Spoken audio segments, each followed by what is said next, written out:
Hello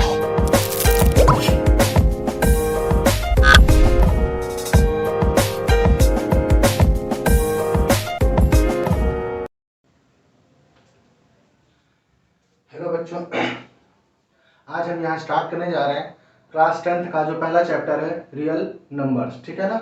यहाँ पे जो पहला चैप्टर है रियल नंबर्स वो हम आज स्टार्ट करेंगे। रियल नंबर्स, ठीक है ना। बेसिकली बात करें तो क्या होते हैं रियल नंबर्स। तो रियल नंबर्स ना दो तरीकों के नंबर से मिलके बने होते हैं। कौन कौन से नंबर से मिलके बने होते हैं? एक तो है अपना क्या, रैशनल नंबर्स, जिसके बारे में आप 7th से पढ़ते आ रहे हैं। दूसरा क्या है, इर्रेशनल नंबर्स, इसके बारे में भी आपने पढ़ा 9th में। ठीक है ना।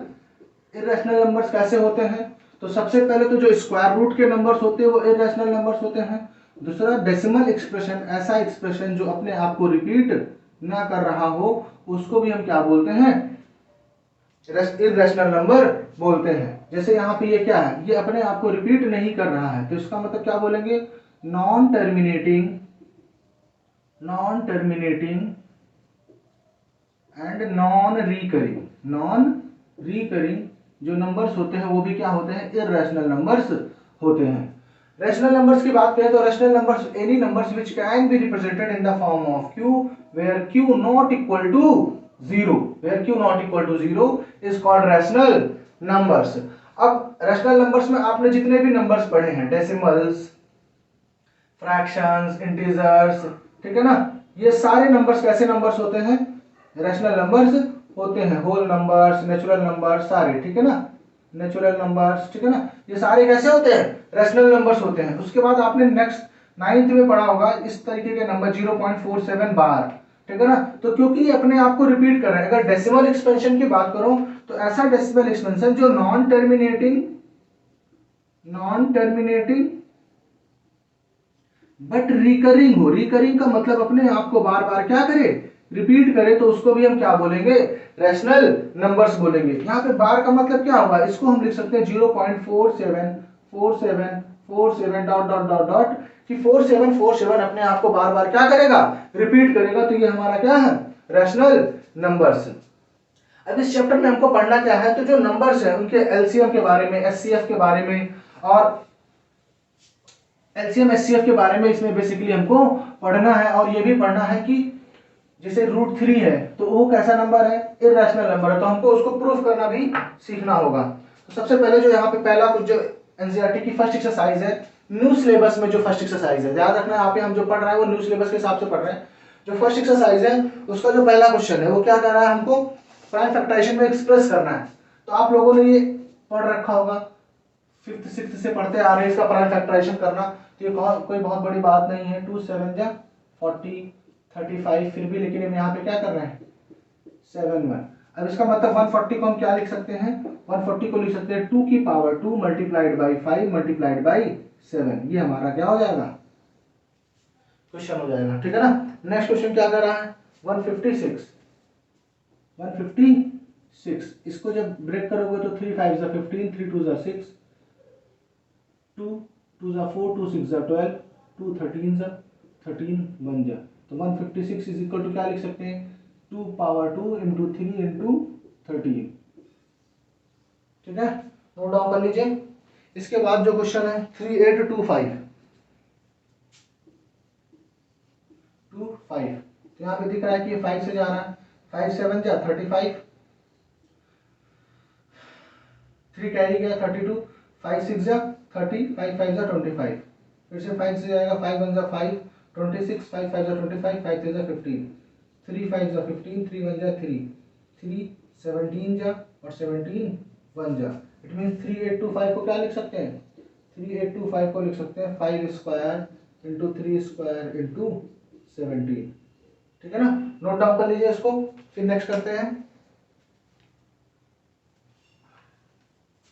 नोट डाउन कर लिया होगा।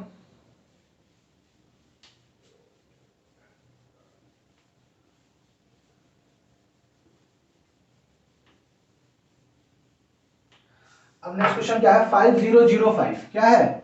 5005। तो यहाँ पे दिख रहा है लास्ट डिजिट कितनी है? 5 है, तो 5 से डिविजिबल होगा। 51001। अब ये किससे डिविजिबल होगा, तो आप यहाँ पे देखिए 11 की डिविजिबिलिटी रूल, 1 प्लस 0 1 होता है, 0 प्लस 1 कितना होता है 1 होता है, और 1 माइनस 1 कितना हो जाएगा 0 हो जाएगा।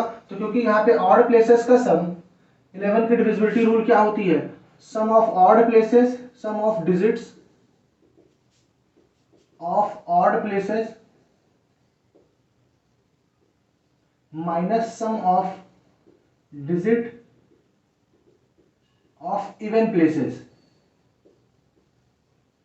ठीक है ना, मस्ट बी डिविजिबल बाय 11। अगर इसको सब्ट्रैक्ट करके जो नंबर आ रहा है वो 11 से डिविजिबल है तो इट मींस वो नंबर 11 से डिविजिबल होगा। तो क्योंकि 0 आएगा सब्ट्रैक्ट करके, 1 प्लस 0 1 एंड 0 प्लस 1 0, 0 प्लस 1 1, तो जब सब्ट्रैक्ट करेंगे तो 0 आएगा, और 0 is divisible by every number. तो यहाँ पे ये क्या होगा 11 से डिवाइड होगा, कैसे होगा 11 9 जा 99 और 11 1 जा 11। अब ये 7 से जाएगा 7 13 जा और 13 1 जा, तो 5005 को क्या लिख सकते हैं 5 into 7 into 11 into 13। Next question क्या है हमारा, इसको नोट डाउन कर लीजिए, 7429 नोट डाउन कर लीजिए, फिर इसको करते हैं।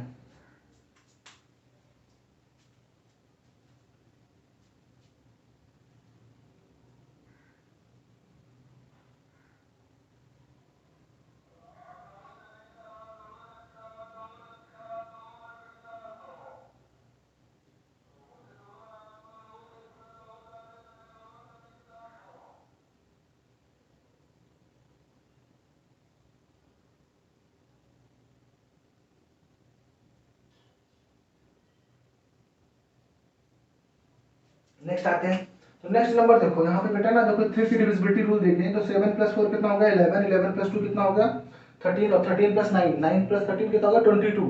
तो ये 3 से डिविजिबल नहीं होगा, 2 से तो डिविजिबल ही नहीं होगा।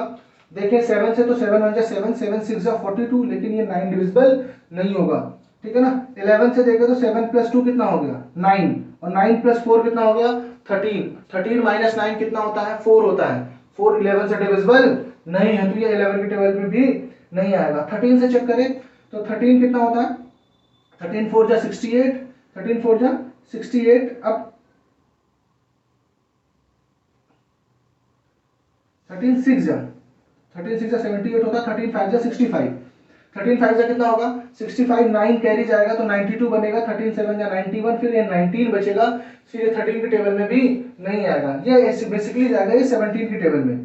तो 17 4 जा कितना होता है 68, तो यहाँ से 6 गया तो 62 बन गया, 17 3 is 51, 11 कैरी गया तो वो 19 बन गया, तो 17 7 जा कितना हो जाएगा 119। अब ये किसके टेबल में आएगा, तो 19 से चेक करें, 19 2 जा 38 और फिर 57 आ जाएगा 19 की टेबल में, 19 2 जा कितना 38, 5 कैरी बचा 57 हो गया, 19 3 जा 57, अब ये फिर 23 की टेबल में जाएगा, प्राइम नंबर है। तो बेसिकली इसको याद करना पड़ेगा बेटा आप लोगों को, मुझे पता है कि आप लोगों को 12 से ज़्यादा की टेबल तो लर्न नहीं होती है, तो इसको याद रखना पड़ेगा कि ये 17 19 और 23 का मल्टीप्लिकेशन होता है।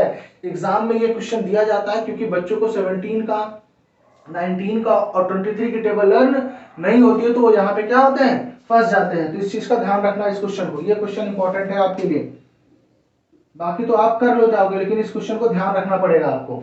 नोट डाउन कर लीजिए इसको आप लोग।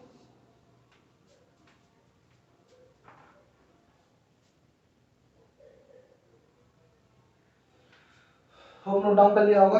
अब हम लोग सीखते हैं प्राइम फैक्टराइजेशन से एलसीएम एंड एचसीएफ निकालना।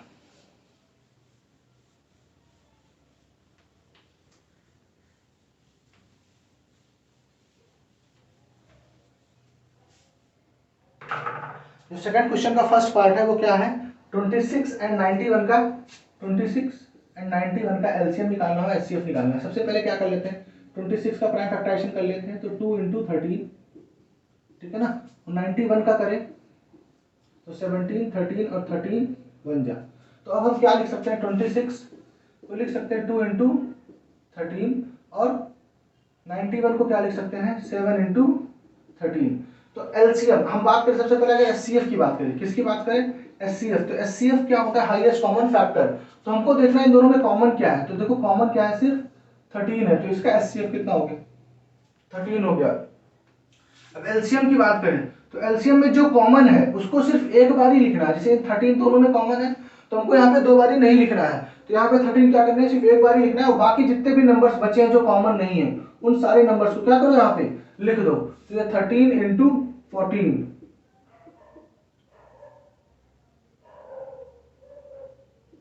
182 क्या हो जाएगा इसका एलसीएम, एलसीएम हो जाएगा 182। बाकी अभी नेक्स्ट क्वेश्चन करते हैं तो और क्लियर होगा इस क्वेश्चन को सॉल्व करने का तरीका। अभी नोट डाउन कर लीजिए इसको।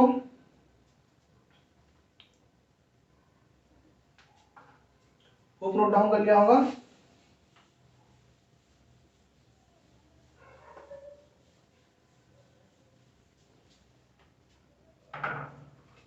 नेक्स्ट क्वेश्चन की बात करें तो क्या है, 510 एंड 92 का एलसीएम एंड एचसीएफ निकालना है। तो पहले इसका प्राइम फैक्टराइजेशन कर लेते हैं। तो ये 2 से कैंसिल आउट होगा तो 2 2 जा 4, 2 5 जा 10, 2 5 जा 10, फिर ये 5 से जाएगा, 5 5 जा 25, 5 1 जा 5, फिर ये 3 से कैंसिल आउट होगा 17 और ये 17 1 जा, ठीक है ना। 92 की बात करें तो 2 4 जा 8, 2 6 जा 12, 2 23 जा 23 1 जा। तो बेसिकली यहाँ पे आंसर क्या आ गया, इनका प्राइम फैक्टराइजेशन हो गया 510 का 2 इंटू 3 इंटू 5 इंटू 17, और 92 का कितना हो गया 2 इंटू 2 इंटू 23। अब यहाँ पे हमको क्या बताया था, एचसीएफ, एचसीएफ की लिखेंगे क्या, कॉमन फैक्टर देखेंगे। तो यहाँ पे देखो एक 2 कॉमन है, और कुछ कॉमन दिख रहा है यहाँ पे, और कुछ भी कॉमन नहीं है देखो ना, बाकी और कोई भी 2 कॉमन नहीं है, 23 भी कॉमन नहीं है, 5 17 कोई भी नंबर कॉमन नहीं है। तो यहाँ पे एचसीएफ कितना हो जाएगा हमारा 2। एलसीएम कितना होगा, तो हमने क्या बताया जो कॉमन है उसमें से सिर्फ एक लेना है, तो इस 2 में से हमने एक ले लिया, बाकी जितने नंबर बचे दिख रहे हैं वो सारे आपको नोट डाउन करने हैं। तो 2 into 2 into 23 into 3 into 5 into 17, अब इन सबको मल्टीप्लाई कर लोगे आप, आंसर आ जाएगा। मल्टीप्लाई करो कितना आएगा यहाँ पे आंसर, 5 2 जा 10, 10 2 जा 20, 22 23 जा 60,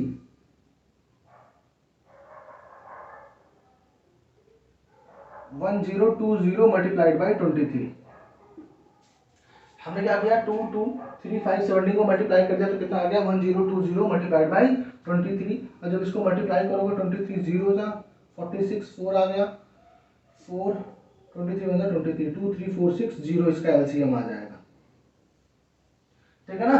नोट डाउन कर लीजिए। इसके बाद जो इसमें थर्ड पार्ट है वो आपको होमवर्क में करना है, क्या करना है 336, अब ये आपका होमवर्क है 336 और 54 का आपको एलसीएम और एचसीएफ निकालना है होमवर्क में। इसको आप होमवर्क नोट डाउन कर लीजिए। नेक्स्ट क्वेश्चन करते हैं फिर।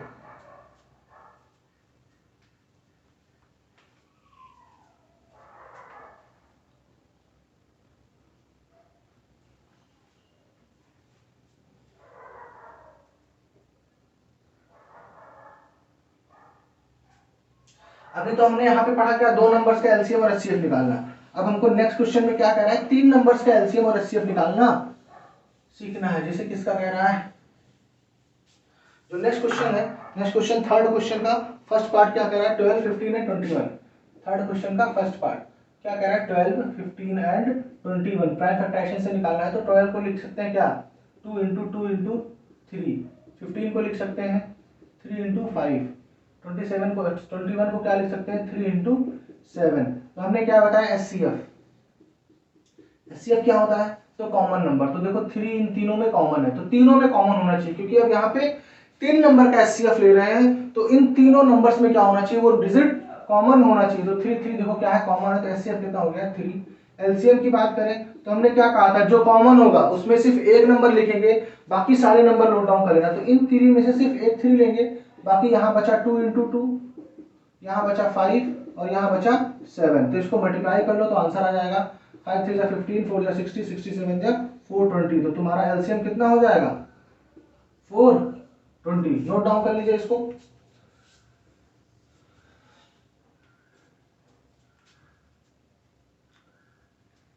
नेक्स्ट क्वेश्चन क्या कह रहा है 17 23 29। अब आप क्या देख रहे हो कि 17 का जो प्राइम फैक्टराइजेशन होगा वो 1 इंटू 17 होगा, 23 का कितना होगा 1 इंटू 23, और 29 का कितना होगा 1 इंटू 29। क्योंकि ये 17 23 और 29 ये तीनों कैसे नंबर है, तीनों कैसे नंबर है प्राइम नंबर है, तो इनके बीच में कॉमन फैक्टर क्या है, देखो यहाँ पे 1 है। तो यहाँ पे एचसीएफ कितना हो जाएगा 1 हो जाएगा, और इनका जो एलसीएम होगा वो कितना होगा 17 मल्टीप्लाइड बाई 23 मल्टीप्लाइड बाई 29। आप इसको मल्टीप्लाई करके इसका आंसर आप लिख लीजिएगा, नोट डाउन कर लीजिए इसको।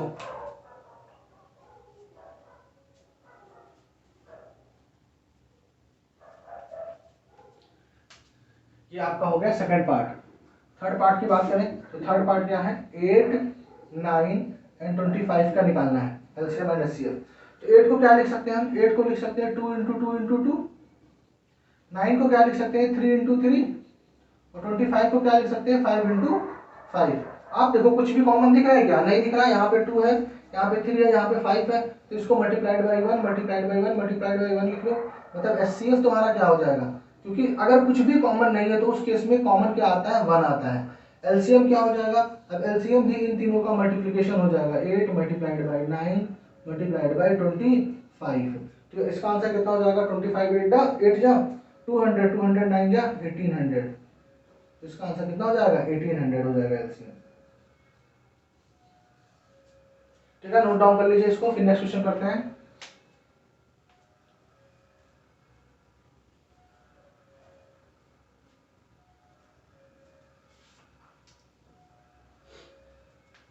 कर लिया होगा।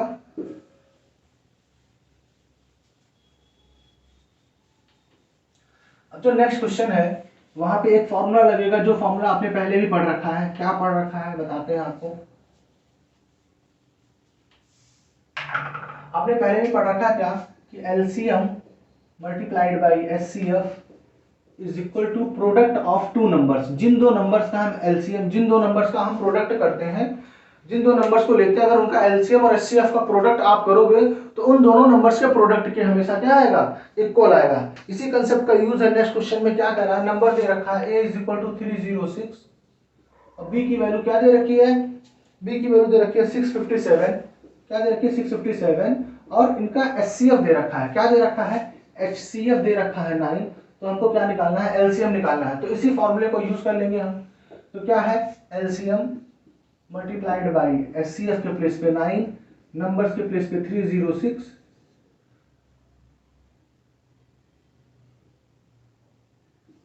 Multiplied by 657। अब ये 9 इधर मल्टीप्लिकेशन में, उधर डिवीजन में जाएगा। 306 multiplied by 657 divided by 9। Cut कर लो, 9 3 जा 27, 9 4 जा 36।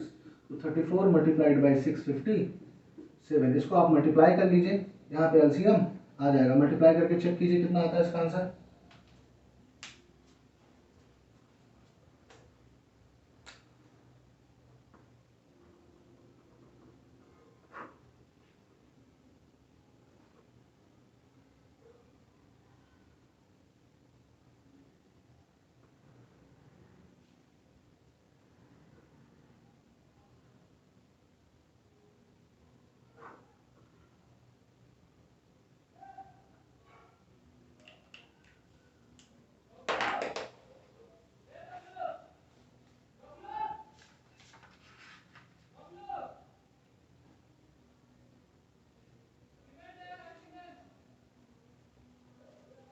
चेक कर लिया कितना आंसर आ रहा है इसका, 2238 आंसर आ जाएगा। कितना आएगा 2238, ठीक है ना, 2238 इसका आंसर आएगा। चेक कर लीजिए आप लोग।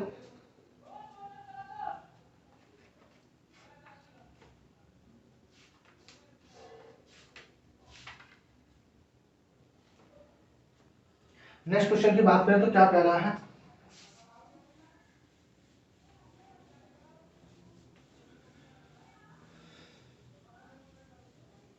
नेक्स्ट क्वेश्चन करने से पहले हमको एक चीज पढ़नी होगी, क्या, फंडामेंटल थ्योरम ऑफ अरिथमेटिक। क्या पढ़ना है, फंडामेंटल थ्योरम ऑफ अरिथमेटिक। क्या होता है फंडामेंटल थ्योरम ऑफ अरिथमेटिक। तो क्या कहता है फंडामेंटल थ्योरम ऑफ, कोई भी नंबर है, कोई भी नंबर एज्यूम कर लो, कोई भी नंबर 56 है, तो उसको क्या कर सकते हैं, इसके प्राइम फैक्टराइजेशन में क्या कर सकते हैं, ब्रेक कर सकते हैं। जैसे 2 इंटू 2 इंटू 2 इंटू 7 56 होता है, तो उसके प्राइम फैक्टराइजेशन में ब्रेक कर सकते हैं। और जो इसका प्राइम फैक्टराइजेशन होगा, ये हर नंबर का क्या होगा, यूनिक होगा। कैसा होगा हर नंबर का, किसी भी दो नंबर का सेम प्राइम फैक्टराइजेशन नहीं हो सकता है। यही हमारा क्या कहता है, फंडामेंटल थ्योरम ऑफ अरिथमेटिक। और बट उसका ऑर्डर मैटर नहीं करता, टू पहले भी आ सकता है, टू और बाद में भी आ सकता है, ठीक है ना। तो ये हमारा है फंडामेंटल थ्योरम ऑफ अरिथमेटिक। क्या लिखेंगे, any number can be represented in form of its prime factorisation, ठीक है ना। This is our fundamental theorem of arithmetic. Any number can be written in form of its product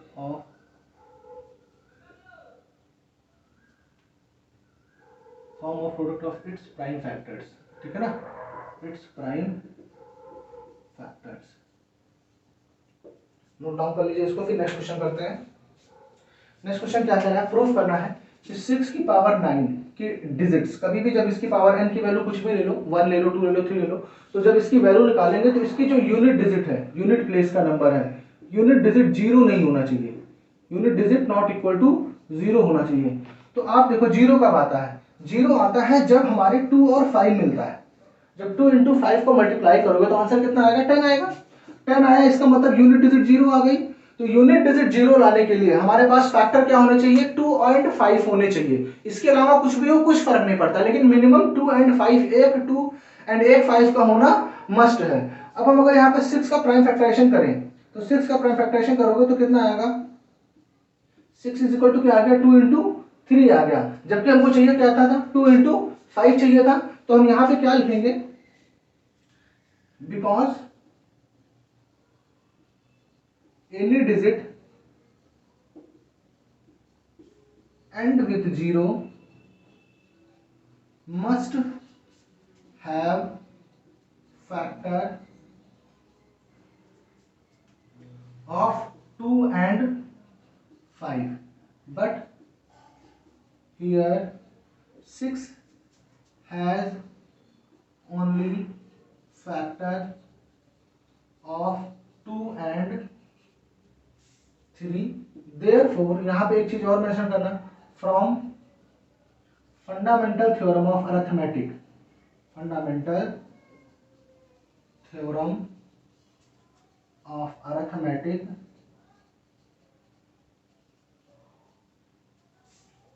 6 की power n never and with digit 0, ठीक है ना। ये mention करना बहुत जरूरी है, अगर आपने मेंशन नहीं किया तो इसके मार्क्स आपको कट जाएंगे। और ये एग्जाम में आता है 2 मार्क्स का, इस चैप्टर में से ये एक क्वेश्चन बहुत इंपॉर्टेंट है जो 2 मार्क्स में पूछा जाता है। आप लोग नोट डाउन कर लीजिए इसको, स्टेटमेंट जरूर अच्छे से नोट डाउन कर लीजिएगा।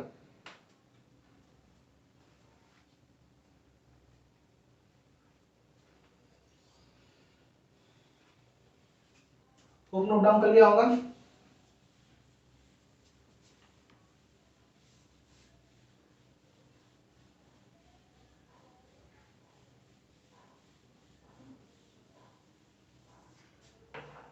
नेक्स्ट क्वेश्चन क्या कह रहा है कि 7 इंटू 11 इंटू 13 प्लस 13 प्रूफ करना है कि ये एक कैसा नंबर है, कंपोजिट नंबर है। तो कंपोजिट नंबर क्या होता है, हमने अभी पढ़ा पीछे, अभी थोड़ी देर पहले पढ़ा। ये कंपोजिट नंबर होता है कि ऐसा नंबर जिसके पास क्या होता है, मोर देन 2 फैक्टर्स होने चाहिए। कितने फैक्टर्स होने चाहिए, मोर देन 2 फैक्टर्स। अब यहाँ पे हम बात करें तो यहाँ पे हमको देखो एक टर्म ये है, एक टर्म ये है, इसको 13 इंटू 1 लिख सकते हैं। यहाँ से अगर हम 13 कॉमन लेते हैं तो क्या बचेगा, 17 into 11 plus 1।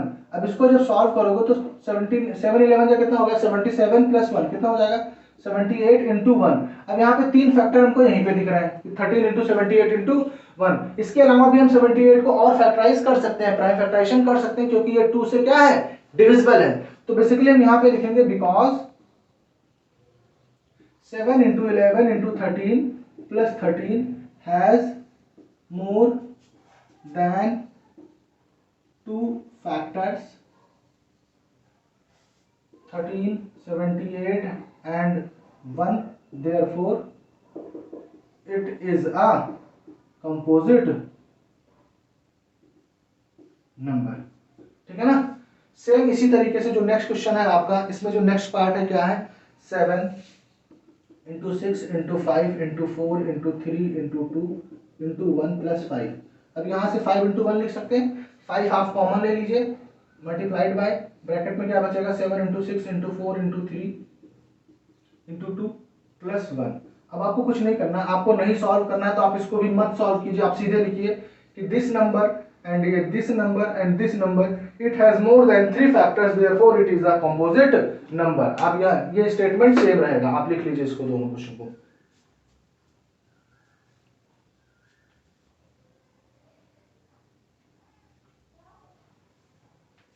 Hope note down कर लिया होगा, इरेज करते हैं।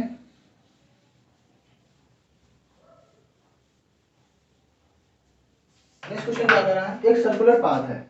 नेक्स्ट क्वेश्चन कौन सा है, 7th नंबर क्वेश्चन है, ठीक है ना, जिसमें क्या कह रहा है, एक सर्कुलर पाथ है, एक सर्कुलर पाथ है। अब यहाँ पे क्या हो रहा है,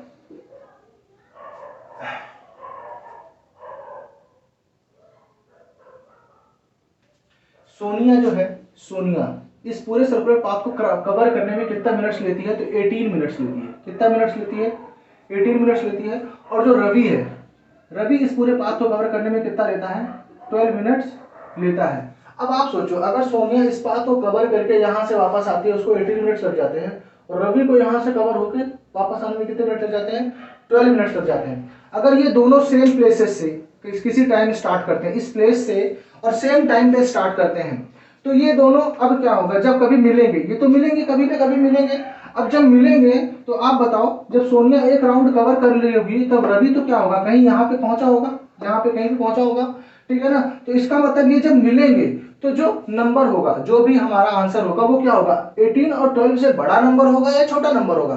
तो हमको भी पता है कि जब हम ये दोनों जब मिल रहे होंगे तो इन दोनों मिनिमम 18 मिनट के बाद तो सोनिया मिलेगी ही मिलेगी, क्योंकि एक कवर राउंड करेगी उसके बाद ही कभी जाके मिलेगी।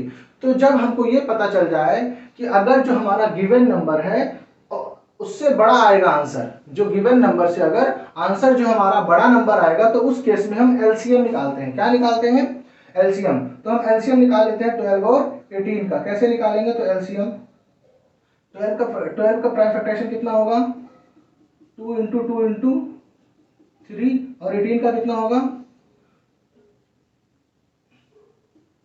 2 × 3 × 3। अब एलसीएम मैंने क्या बताया था पहले, जो कॉमन है, देखो ये 2 कॉमन है, ये 3 कॉमन है, कॉमन में से एक एक लो, तो एक लिया, बाकी जो बच गया 2 और 3 बच गया, तो इसको लिख दो।